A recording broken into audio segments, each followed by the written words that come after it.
Everyone,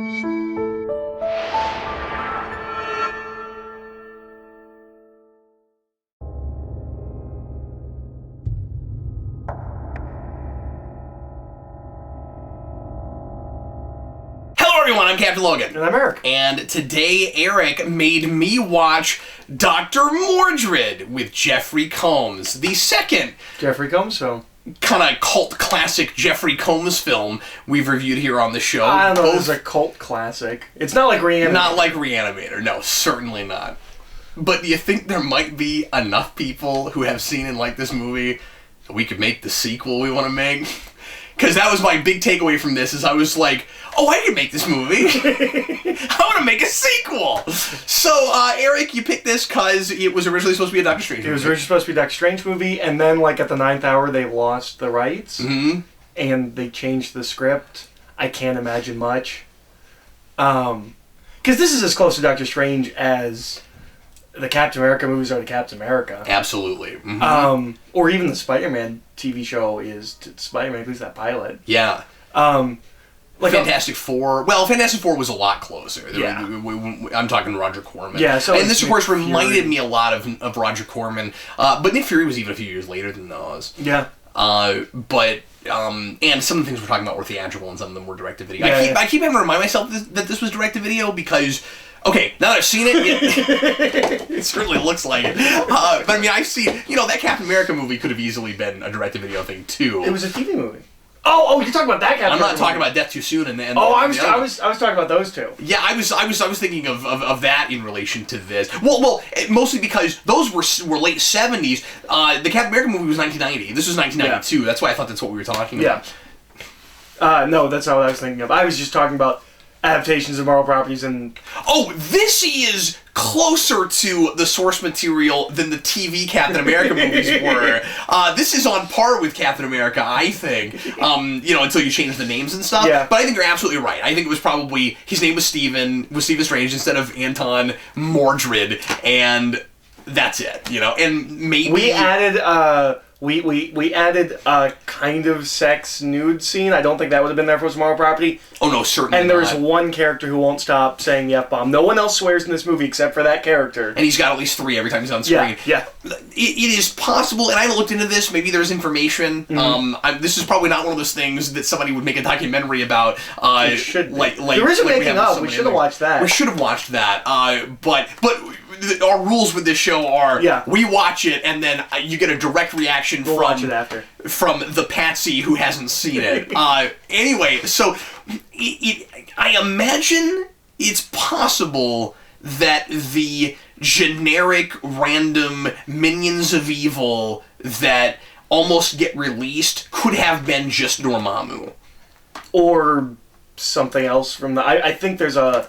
like Legion of the Unliving or something like that. Yeah, like maybe they were based on a thing and had the comic book name.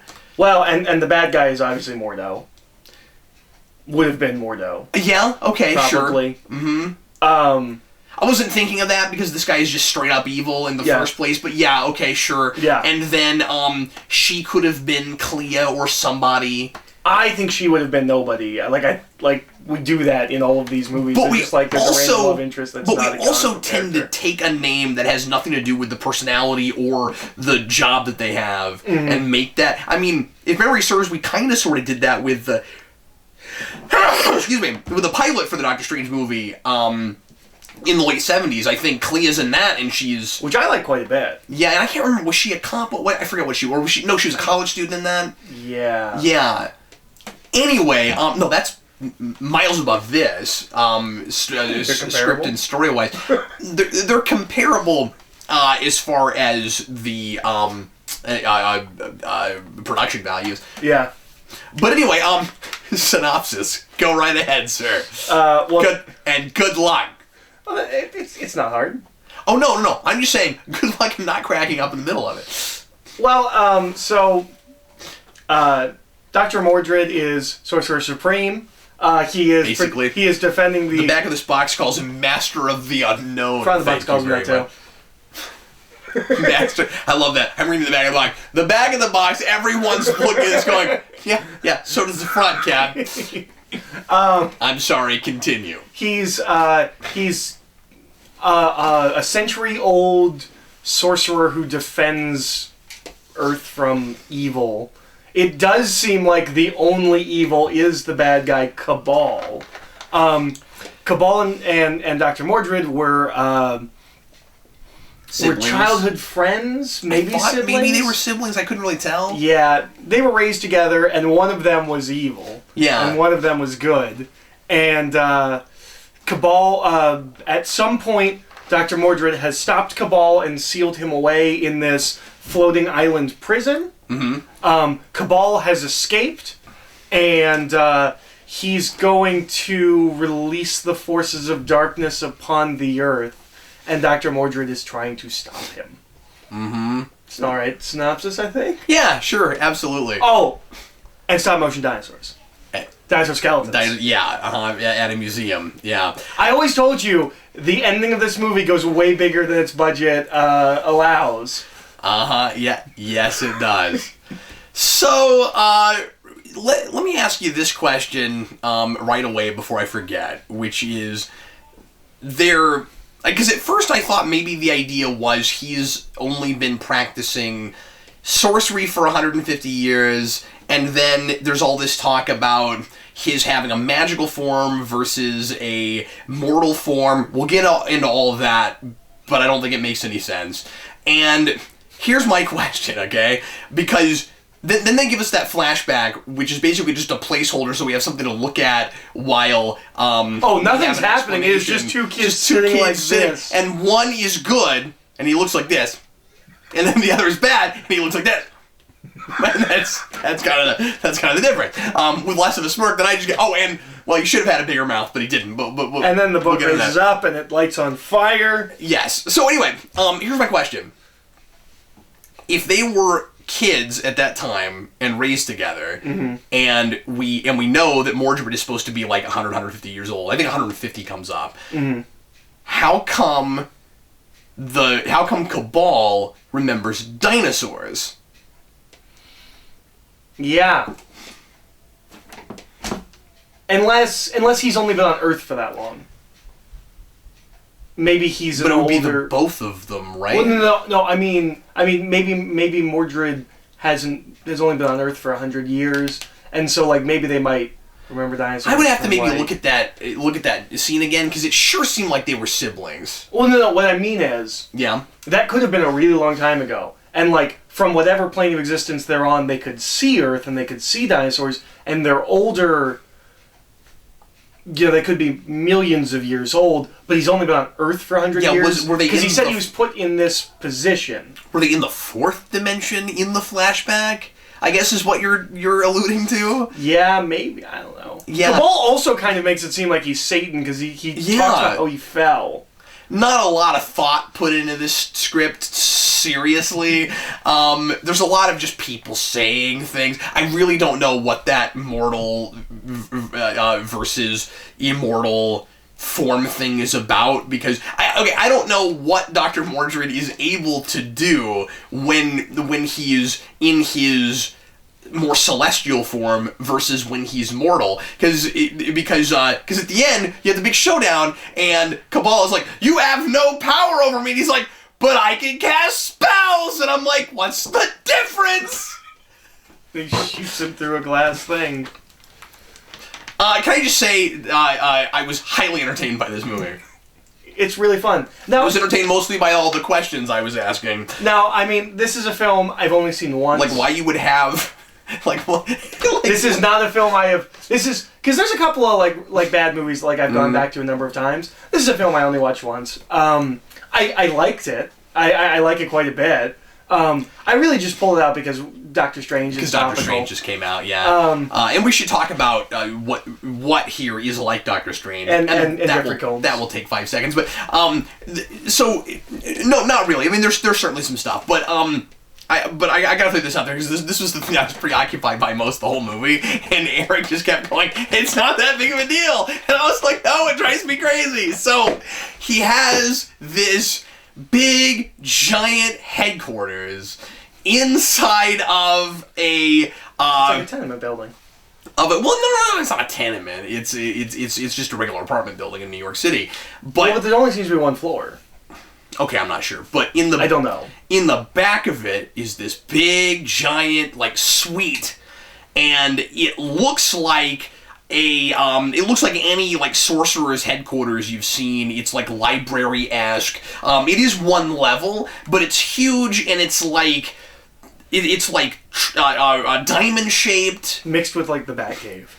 Yeah, but I just mean screens and stuff. Yeah, but just in layout, and it's got the really high ceilings, and it's got like a chandelier. Yeah, I mean it's kind of like Constantine's place in that TV show, except it's not bunkery. Mm-hmm. But anyway, that's supposed to be part of this apartment building, and that is ridiculous. And I make the case at one point. Okay. Where I'm like, if he owned the building, it'd be better, and then it turns out that he owns the building. Yeah. That doesn't fix the architectural issue of... We should have Sarah watch it and get her professional opinion.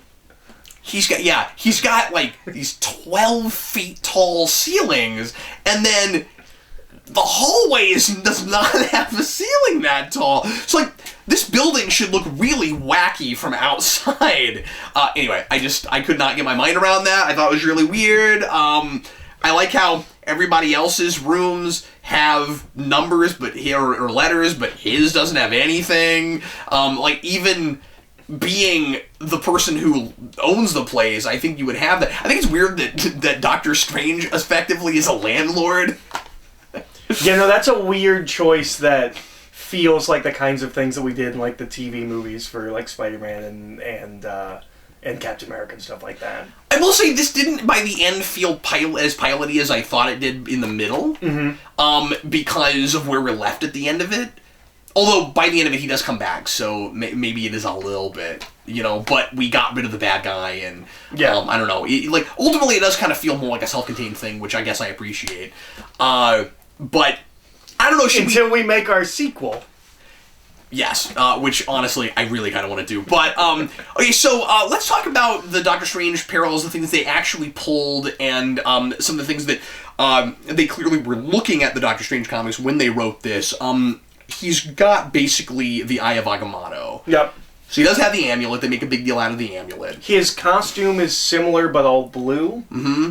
And so he looks like he's an escaped mental patient, especially when he escapes from prison and they're from jail, and then he's wearing it. And he has it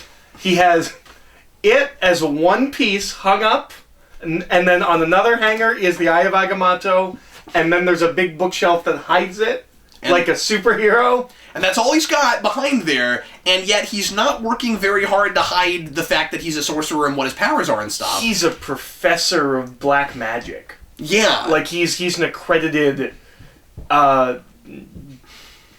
source on this kind of stuff. In a way, he's almost more Indiana Jones than he is Doctor Strange, except... Yeah. Just in that he's teaching the thing that that is his hobby, and he researches that stuff and goes out and looks for things. But I think it's really strange that he is like I said, kind of I don't know if celestial is the right word, but he is in and of himself a mystical being, mm-hmm. and yet he has like a normal person job, and he owns an apartment building, and he like socializes with people, and I'm hung up on this. I can't get my mind around the mystical being versus human being thing. I guess maybe the idea is just he's been there for a long time, and he likes humanity, and he associates with it. And that's kind of one of the bigger deviations from being a Doctor Strange thing is he's a cosmic being in like a mortal form. But again, I think if this was called Doctor Strange, he still would have been that. He still would have been that. I don't think that changed because of... I always wonder why we do those kind of counterintuitive changes just for the sake of change in some of these things. Tenement owner is weird. Yeah. Or landlord. It's weird. He speaks to what could be some kind of cosmic ancient one. The Monitor. The Monitor, which is just two eyes in endless cosmos. That occasionally squints for no reason. He'll just be like... and Doctor Strange talks to him like this, or Dr. Mordrid talks to him in this big star field. Like, he's standing there as a person, and then there's just these eyes there. I really like those beds. Yeah, you too. I love what they look like. I think, and I could make that. I'm just throwing that out there. But what I'm wondering is how all this got started in the first place. Like, what is Monitor exactly to him? At first it seems like his boss. Yeah, at first it played a lot like Doctor Strange, Dr. Mordrid maybe, like, worked hard to become a sorcerer, and then he was picked up by this cosmic being. But no, he's also cosmic. Yeah. It's above him. It's real more powerful. They're real vague about all of that. Yeah. I do kind of enjoy that it's not Origin, mostly because I've reviewed 2 Doctor Strange Origins this week. For why not to do count the stuff I said about Doctor Strange Origin. Yeah. Why this character can work completely 100% without an origin. No, it's not. It is not that. But I do think he can. Okay, here's the thing. When I read, I was researching Doctor Strange this week for the rewind I did on the animated movie, and when I read the Stan Lee Ditko origin, I read the origin, and then I read the first appearance, because it doesn't start with Origin. He's in Strange Tales. Is Strange Tales? It's Strange Tales. And 115 is where the origin happens. I think 111 is where he first shows up, if memory serves. And I read that story. What I really liked about it was how kind of who's the character? Help me out. The Spectre. You're writing the Spectre, where he's this mysterious character that works in the shadows, that seems benevolent and trying to help people, but he's creepy in his own right, and you don't really know anything about him. He's really wraithy, and that's Doctor Strange in the first place. And this captures that a little bit.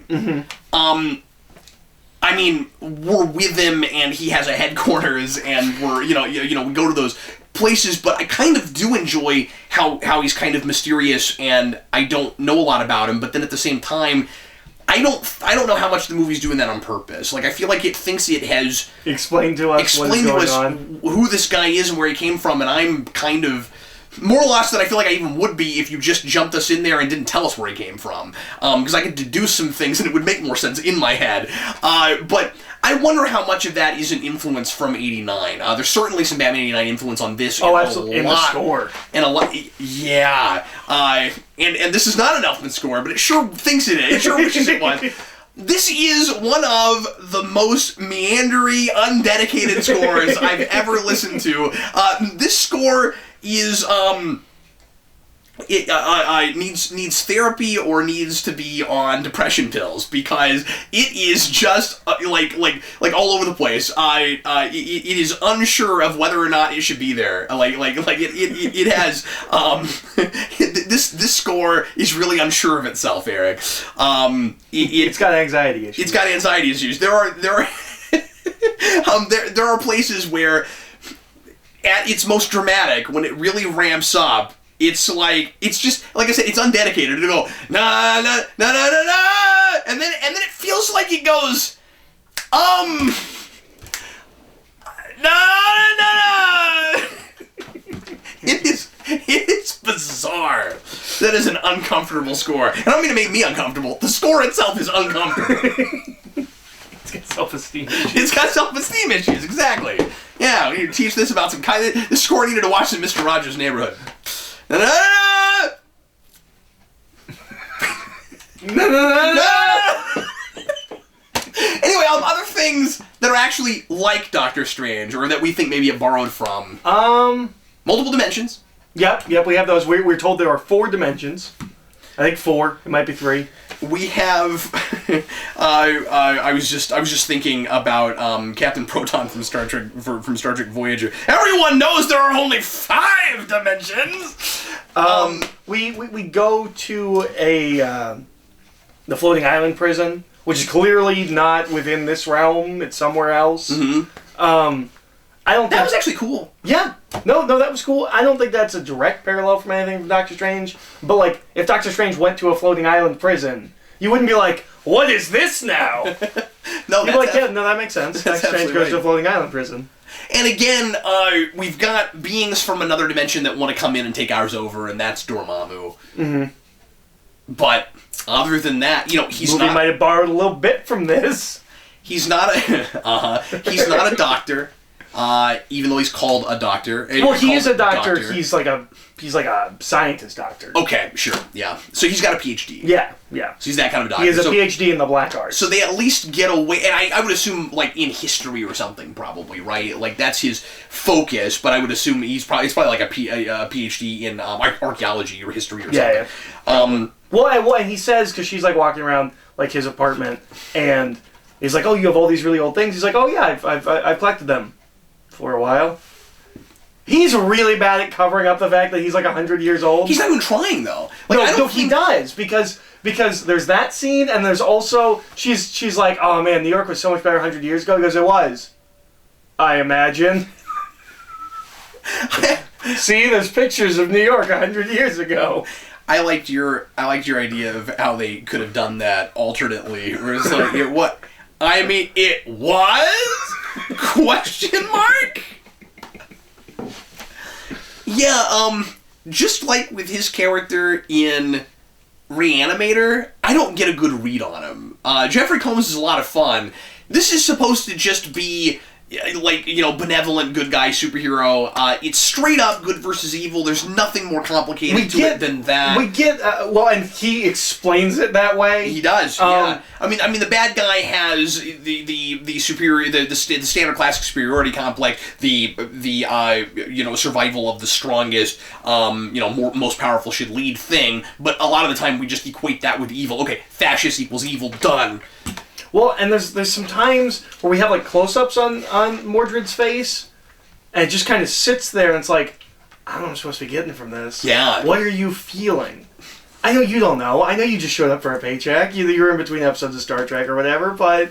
No, not yet. Not yet? No, not yet. Oh, he's not in TNG at all? No. Oh, okay. Okay, well... Yeah, his Star Trek stuff doesn't start You're in between Reanimator films? I mean, we're getting close, but I don't think the first appearance of Brunt is even until the maybe second or third season. I forget. Okay. Which is, I think, the first thing he does in DS9. No, I think there's like one off, like one-off character that's unmemorable that anybody could have played that he does before that. But anyway, if it's, 1992 is the first season of DS9, so when he made this, he would not have been doing it. And he's not morally ambiguous in this. No, this is not Jeffrey Combs typecasting. No. This is kind of away from form for him. Yeah.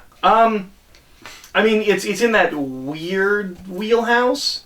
Because I think before Star Trek, because he's kind of famous for Reanimator. He does a couple more films kind of like that, where like this is kind of in that wheelhouse of he's the guy that does like the weird, occulty, strange kind of movies. And a lot of the roles he gets, even in mainstream, are this person is sort of unhinged, or at the very least, like you said, morally ambiguous or morally reprehensible. Somebody you can't trust. Somebody who's really slimy or shady. Yeah. And that's what he usually gets in Star Trek also. So when you get to Weyoun especially, you'll be like, okay, I know why we went to Jeffrey Combs. Yeah. Weyoun could have had his own B-movie, I think. But anyway, so having said that, I don't think he's wrong for the role because it's a mysterious, weird... I feel like somebody looked at Reanimator and cast him based on that. Probably. At this point, I think that's his... that's his biggest thing. I'm surprised I'm saying this. I kind of wish he was more in the background in this and that we actually didn't spend time with him in his headquarters and stuff. At least until she enters it. Yeah, she honestly should be more of our eyes into this world, I think. Yeah, and she's not at all. And again, it's too long before I know he's not human. That just doesn't compute as I'm watching it. That's when it all falls apart. Besides the fact that I can't take it seriously in the first place because of some of the acting and a lot of the really just goofy and hammy and super ham-fisted script writing. We did Safe House last time. That is like 3 rungs above this. I'm not sure I've ever seen a film that does a the final zinger of the film is a callback to 3 seconds ago. It's not a callback to earlier in the film. It's just, you just said you're going to drink eggnog and watch It's Wonderful Life for the 100th time. Let's drink eggnog and watch It's Wonderful Life for the first time. Yeah, like it paid something up. We just heard that. We didn't know that he hadn't seen it before that moment when he said the first time. You could have... Well, I liked how, while we were watching it, you said, this is a thing he has in common with Batman. That Batman has never not seen It's a Wonderful Life, according to Christmas with the Joker. I hope it's not relentlessly cheery. It's a fair line from the episode. It's great. That's one of the better episodes. I love that. No, it's a good one. Anything else you want to talk about with this movie? Well, are you feeling or not feeling? This definitely falls into that so bad it's good category. I think yes, I agree. Absolutely. I agree. This is not unwatchable. We are enjoying it somewhat despite itself. You kept saying, "Oh man, I wish we were doing a commentary. We need to do a commentary." That's what I was about to say. I really want to do a commentary on this, and I am dead freaking serious. I want to make the sequel. We should make it. We should jump online and see if anybody has done a fan film on Dr. Mordrid. But I think that would be a fun experiment to see if we could go back and try to recapture what this looks like. The magic? Yeah, recapture the magic. I'm talking, like, we should have, like you don't want to just totally remake it if you do a sequel. Like, we should write a movie that's a different thing. Sequel, yeah. But if you have anything giant fighting, it's got to be that kind of stop motion. You know, like, I would want to go that far. I don't know what character you should bring back. I don't know if you bring back the cop in you know... well, the girl has to come back because she's kind of like his companion. Oh, no, the girl definitely... Although, you could always do, like, a Vicky Vale line. You know, like you did in Batman Returns, you know, where you just have to throw an explanation as to why she left. He's arguing with himself. Oh, come in. Just come into my sanctum sanctorum. Oh wait, I don't have a butler. Yeah, that whole thing was really weird. Like, as soon as he invited her in there, I was like, this doesn't seem like a place you would invite anyone to. Like, the whole place looks like a superhero secret headquarters. One of the reasons that... We could burn books. We could do that. That's a thing we can do. We don't mean books that we don't think people should read. I don't know. We mean when you go into another dimension, obviously, naturally, books start burning. There's a couple of things that happen when you open an interdimensional portal. Slow motion. Oh, and we didn't talk about that. Oh boy, this thing. No, there's more things. I'm not ready to end this video. So, anybody that thought it was about to be over and wasn't looking at a timestamp, you just give me a couple of minutes. All right, I got some things to say. So, you have slow motion. You have a wind, and you have books on fire. Nothing else. There's books on fire. Not the bookshelves. I don't know why the handle on the door was hot.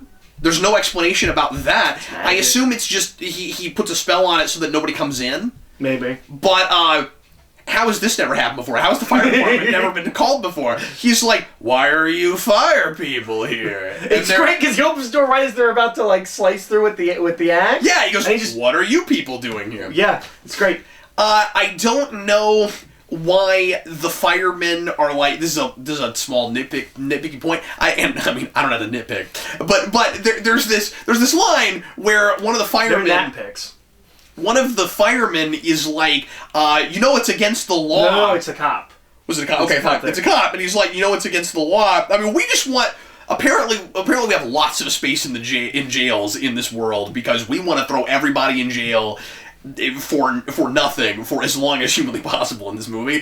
Because he's like, it's against the law to have a false alarm with a fire, and I'm like, well, she thought there was an actual fire. I don't understand what the deal is. Okay, so then after that, he gets arrested, and he's the prime suspect for this. Well, I'm going to use it in air quotes, but apparently he's the prime suspect. Prime. Yeah, for this murder that the bad guy has caused. Cabal, who has like one henchman, so he doesn't have a whole. Well, he kills the other one. Yeah, right. Which is.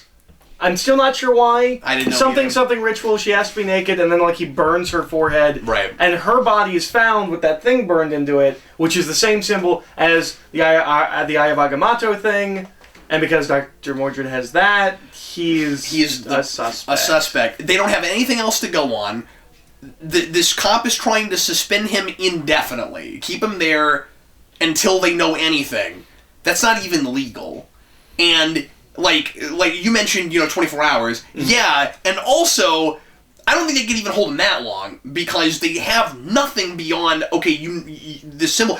Why don't they question him about what the symbol is? Or did I miss that? No. I don't think they really talk about, because honestly, this movie is so funny. There was a little bit of us talking while we were watching it, so I could have missed something with that. But I I don't think he talks about what the symbol is, and I don't know why there's no discussion about and that. he doesn't explain what it is other than he says that it's handcrafted when he's talking to her earlier.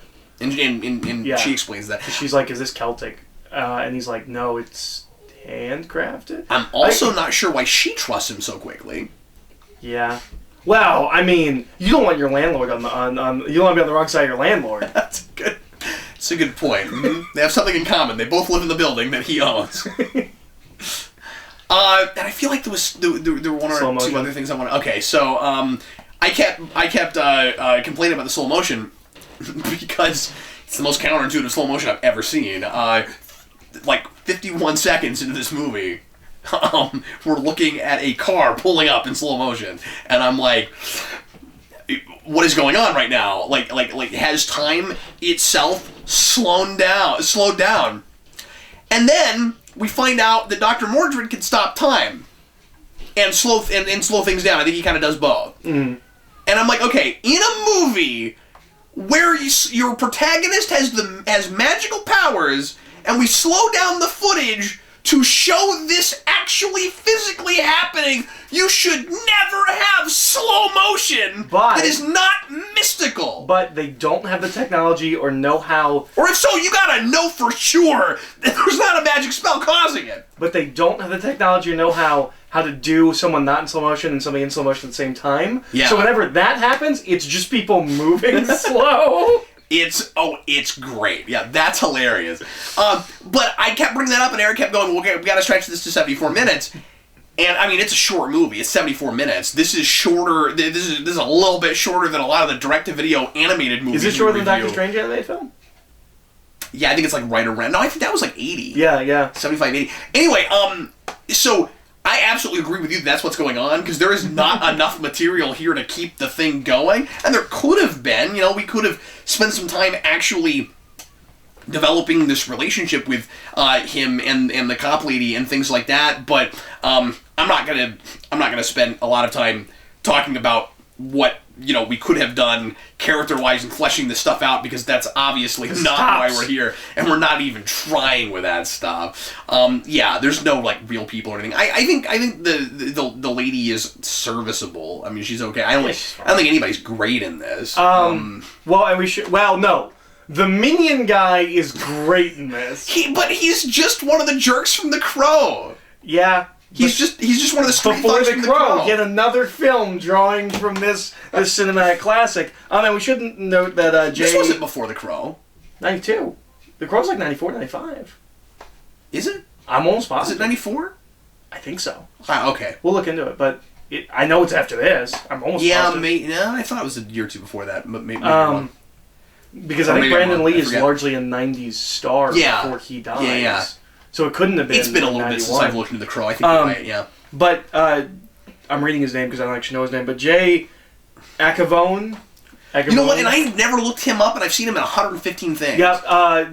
I know him as Shao Kahn from Mortal Kombat Annihilation. He's in the X-Files. He's in Star Trek. Always a bad guy. Oh, I've never seen him not a bad guy. Because he's just scary looking. Yeah. And I mean, nothing against him, but he's just scary looking. And he has the largest mouth in Hollywood.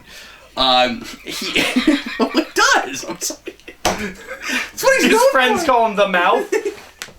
Jay the Mouth Avacone. I feel like a total jerk saying that, but sorry, Jay. Look, I'm sorry, but when we make the sequel, it is going to be really hard to replace him. We're going to have to get prosthetics. We're going to have to find somebody with a mouth that big if we want to bring back Cabal. Which I don't think we need to. Maybe not. But the obvious sequel to this, we're still talking about us making it. And I almost said I don't mean to be pretentious, but I don't think that's what that would mean. We want to make a fan film sequel to this. Wow, you guys, do you really think you got those kind of chops? I don't want to put too fine a point on it, but yes. I don't know. Can you do stop motion like that? No, but I could look into it. No, I don't think I could do like stop motion that well, but I could try to learn. Yeah. No, there's some stuff in there that I don't actually know how to do, certainly, but I think I could write a better script. Yeah. But I think Jeffrey Combs could have written a better script. This may be mine and Eric's first fictional collaboration. But what I was going to say is... As in, it's not a real collaboration because it's a fictional collaboration? I mean, collaboration on a fictional project. No, I know what you meant. But no, I think if you did a sequel to this, the obvious go-to place, because I'm thinking of things like Darkman and stuff, would be like Return of Cabal, Revenge of Cabal, or like that'd be the obvious place to go. Yeah. But I think I'd probably want to do like generic Dormammu. But anyway, so I've seen him in a bazillion things. He's one of the vampires in the pilot of Buffy.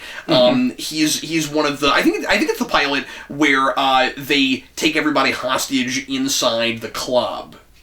Yes. And because isn't that in 2 parts? Yeah, it is in 2 parts. Okay, and in that second part, he's taken over. Yeah, I think the club, right. Yeah, and he's a Romulan in the Anar plot in season 4 Enterprise, and that's a 3-parter. I think he's in all 3 parts, and he's in. Well, he's just so good. How could you lose him? But he's in 2 or 3 other.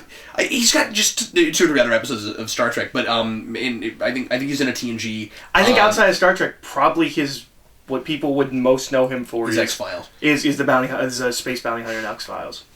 I would think. I mean, that or Mortal Kombat. Like, that's what I know him from, is that he's Shao Kahn. But like I said, he's a character actor. I've definitely seen him show up in a bunch of other things. He has one of the most recognizable faces. Yeah. You can't mistake him. And you can cake 50 pounds of latex on him and you will still see him underneath it. Oh, yeah. And he's also enormous. Yeah, he's a big guy. He's just a really big, hulking guy. Which they use to their advantage in this film when he lifts a big stone tablet. If you didn't have a good CGI in, like, or if you were to, I was going to say now, let me rephrase this. If you were going to remake, for whatever reason, the Incredible Hulk TV show in the mid-90s, and you wanted to cast a guy still as the Hulk, it'd be that guy. That's your guy. Is there anything else? Standing in for Lou Ferrigno, that's the guy. Yeah, I think I've said everything I want to say. I guess I'm not feeling it. I don't know. Kick him while he's down, man. I don't know how to flip on this movie. I mean, I'm feeling it for the goofy, silly fun I'm having with it. It's not a good movie. I don't think it's even trying. I don't know. I'm flipping both for different reasons on this one. I know that's a cop out, but like I'll watch it again. I guess maybe I have to flip green because I liked it enough. I want to make the sequel. But still, just because it would be fun to write something like that. Anyway, well, thanks a lot for watching. We sure appreciate it. These are the future filmmakers of Dr. Mordrid 2. I was Captain Logan. And I was Eric. Thanks a lot for watching.